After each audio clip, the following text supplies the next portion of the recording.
Здравствуйте! Вы смотрите программу «Актуальное интервью». Уровень общей безработицы в регионе составил 6,7% от общей численности рабочей силы. В 2019 году он был равен 6,9%. С начала года трудоустроено свыше 13 тысяч якутян. Это на 5 тысяч больше показателя аналогичного периода прошлого года.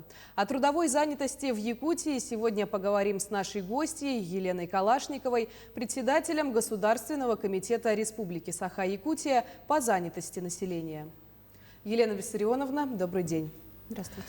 Давайте тогда поговорим о проблемах насущных. Можно ли сказать о том, что уровень безработицы снизился по сравнению с началом пандемии? Да, действительно, стабилизация ситуации на рынке труда мониторится по двум основным показателям, ее характеризующим.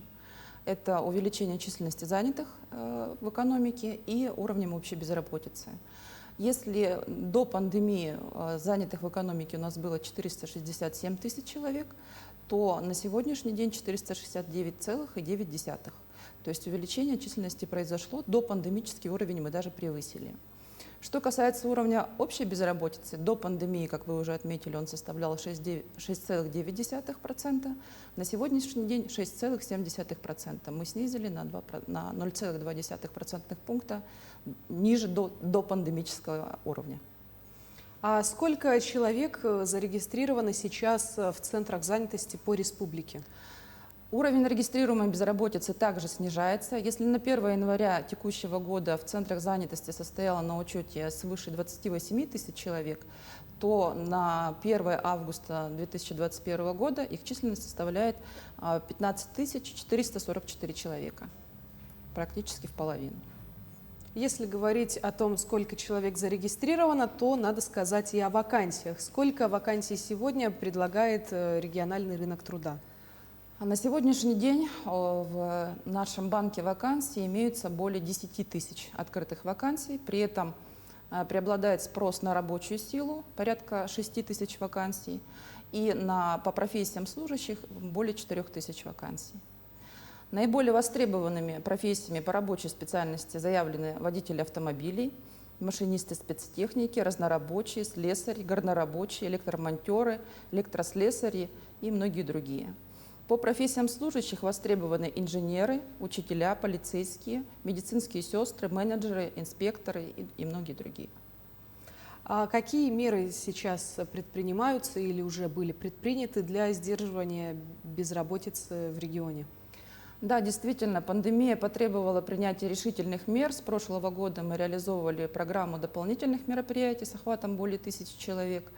Были приняты важные решения в отношении восстановления экономики, что немаловажно для содействия занятости населения. И на сегодняшний день мы реализуем комплекс мер по восстановлению численности занятого населения в республике. Два важных мероприятия я назову. Прежде всего, это профессиональное обучение безработных и незанятых граждан. На сегодняшний день 62% состоящих на учете у нас не имеют профессионального образования и, соответственно, имеют минимальные шансы на трудоустройство. В рамках национального проекта «Демография» организовано такое мероприятие, как профобучение безработных незанятых граждан, а также ряд отдельных других категорий. Это женщины, находящиеся в отпуске по уходу за ребенком до 3 лет, женщины, которые имеют детей в возрасте до 6 лет и не состоят в трудовых отношениях, граждане предпенсионного возраста, пенсионеры. Все заявки подаются через портал «Работа в России». Нашими операторами предлагается 192 образовательные программы. Все они востребованы на рынке труда. После окончания обучения в прошлом году у нас был процент трудоустройства после получения профобразования 85%. Мы надеемся, что в этом году он будет выше. А если говорить о заявках, да, у нас не секрет, что есть районы, в которых очень трудно со связью. Что делать в таком случае? Спасибо большое за вопрос. Здесь действительно на помощь любому гражданину придут специалисты Центра занятости. В каждом Улусе районе у нас есть представительство или филиал, можно обратиться туда, инспекторы службы занятости помогут подать заявку, расскажут, какая образовательная программа наиболее востребована в том или ином районе или Улусе, и полностью организует сопровождение этого гражданина до получения им удостоверения о профессиональном образовании. Вы говорили о том, что есть 63% человек, это те, которые только окончили школу. А каков в целом портрет безработного сейчас в нашем регионе? В прошлом году мы занимались этим вопросом. Анализ показал, что это мужчина в возрасте 35 лет, который не имеет профессионального образования и проживает в сельской местности. Именно поэтому меры государственной поддержки, которые наиболее востребованы, как я уже назвала, это профессиональное обучение безработных и незанятых граждан и мероприятия по трудовой мобильности. Мы оказываем меры поддержки в виде оплаты проезда до места трудоустройства гражданина. А в прошлом году были какие-нибудь действенные дополнительные программы по поддержке безработных? Да, я уже упомянула, что нами организовывалась программа дополнительных мер с финансированием из федерального бюджета. Были организованы общественные работы по благоустройству территории, по сельхозработам. И именно эти мероприятия и позволили нам сдержать уровень безработицы. Скажите, а в этом году планируется запускать такие мероприятия? В текущем году мы организовываем плановые мероприятия в рамках государственной программы содействия занятости населения. Безусловно, там будут программы и по организации общественных работ, мероприятия по содействию занятости несовершеннолетних детей в летний период, и также профобучение, трудовая мобильность. Все эти мероприятия у нас каждый год организовываются. Трудовая мобильность – это, скорее всего, в пределах Якутии? Нет, не только. В прошлом году жители республики у нас за пределы выезжали в Магаданскую область. В этом году первая вахта у нас улетели молодые граждане республики в Иркутск на Кавыктинское месторождение. В прошлом году они работали на Чингинском. Работодатель посчитал, что достаточно эффективно и хорошо работают, и пригласили их уже в Иркутскую область. А можем ли мы с вами поговорить более подробно о программах переподготовки граждан? А каков срок этих программ? Они очень разные. Бывают программы краткосрочные до 82 часов и до 3 месяцев 256 часов.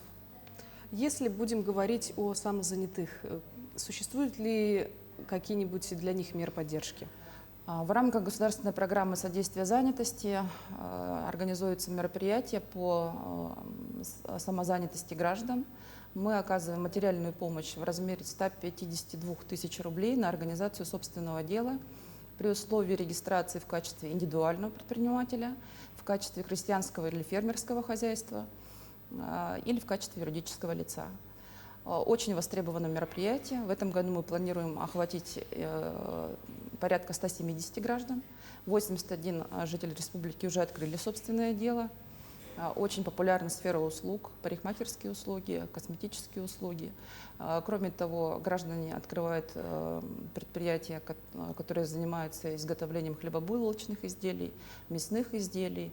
Достаточно хорошо это мероприятие проводится. Но такие мероприятия популярны более в сельской местности или все же в городской? Вне зависимости от места жительства востребованы мероприятия как в городской, так и в сельской местности. Тогда давайте затронем еще тему подросткового трудоустройства. Сколько подростков было трудоустроено за это лето? Есть ли какие-то данные? Да, планировали мы трудоустроить в летний период 4400 человек, молодых граждан в возрасте от 14 до 18 лет, свободное от учебы время. Но, к сожалению, мероприятие по нераспространению коронавирусной инфекции и эпидситуации не позволило нам в полной мере организовать его. В ряде районов мы не организовывали полностью, потому что все-таки здоровье нашего подрастающего поколения – это приоритет. Тем не менее, увеличили показатели там, где эпидситуация это позволяла. За летний период было трудоустроено 3300 человек, в том числе 81 подросток работал в оленеводческих хозяйствах республики, приобрели первоначальный опыт. И завершающий вопрос, Елена Виссарионовна. Вот в связи с ситуацией с лесными пожарами, как Госкомитет по занятости населения принимает участие в восстановлении экономики пострадавших населенных пунктов? Может быть, есть временные работы на восстановление сел или уборка обгоревших участков леса? Вообще, в целом, ситуация с пожарами показала, насколько быстро могут мобилизоваться жители нашей республики, и безработные граждане не остались в стороне. В целом на тушение пожаров у нас работали более 200 безработных и незанятых граждан, которые были ранее зарегистрированы у нас. Что касается восстановления экономики по населенных пунктах, которые пострадали от пожаров, то работает оперштаб. По селу Бескёль идет восстановительная работа, идет строительство, и порядка 16 граждан, которые проживают в Горном Улусе, будут привлечены на данный вид работы. Спасибо, что сегодня к нам пришли. Напомню, вы смотрели программу «Актуальное интервью». Сегодня в студии у нас была Елена Калашникова, председатель Государственного комитета Республики Саха-Якутия по занятости населения. До встречи!